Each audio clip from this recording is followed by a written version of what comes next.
Twin stick shooters welcome Rogue Cube to the genre. Now, what sets it apart from the rest? Well, we'll get into that later. Developed by Bipolar Dawn, this is another title published by the team at Ratalaika Games. Currently priced at $3.99 on the eShop, it was released on August 7th of 2020.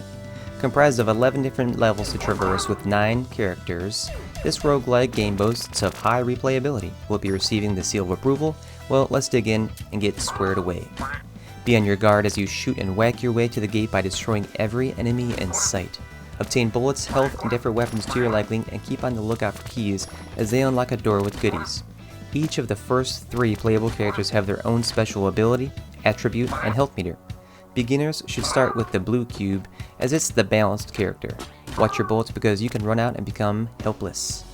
Before you dive into a run, be sure to check the main menu settings as none of these can be adjusted in-game. Screen shake is horrendous, but luckily can be managed. I turned it off entirely as I loathe it. If you are unhappy with the cursor style or your gun sight, that can be changed as well.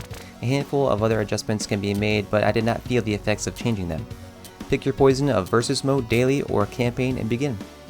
For the most part, everything you need to see is in the area of play, but more than a few times I was caught off guard by enemies near me. Baddies being north on screen, and the gap between them and I visually being so small that I simply ran into them without warning. You know how some Genesis games would allow you to see more in the direction you're facing? It feels like that, and the opposite at times in Rogue Cube. I would always be more satisfied with the main character in the middle of the screen in normal levels. Boss battles I would have guessed to have a more stationary feel to it, but that's not the case. Every direction your character, or gun rather, is facing, the camera moves.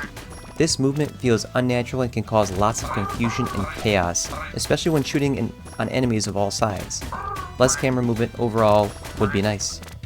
I don't think Rogue Cube takes itself too seriously, so those that are interested in the game should keep that in mind.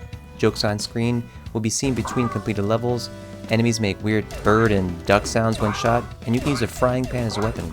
So while I may be a bit harsh, it just all feels like it's been done before. It may not be the most groundbreaking twin-stick shooter, but I've had a few laughs with it. During my first run, I obtained the frying pan, and the animation for each swing is funny. An enemy caught me off guard for trying to tornado my way through them, and I laughed out loud.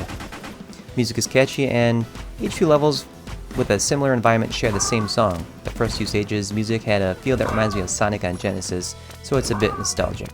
Boss battles didn't feel over the top or a meaty portion of the game, and as I alluded earlier, consists of a boss in an area just larger than the screen. Final words, I don't see myself coming back to Rogue Cube as often as I have and do with other twin-stick shooters, but it's not without its positive aspects. Humor is good, unlockable characters are nice, and replayability is pretty decent if you haven't played similar titles, unlike myself. I really disliked how much Rogue Cube reminds me of Blazing Beaks, which I would recommend over Rogue Cube.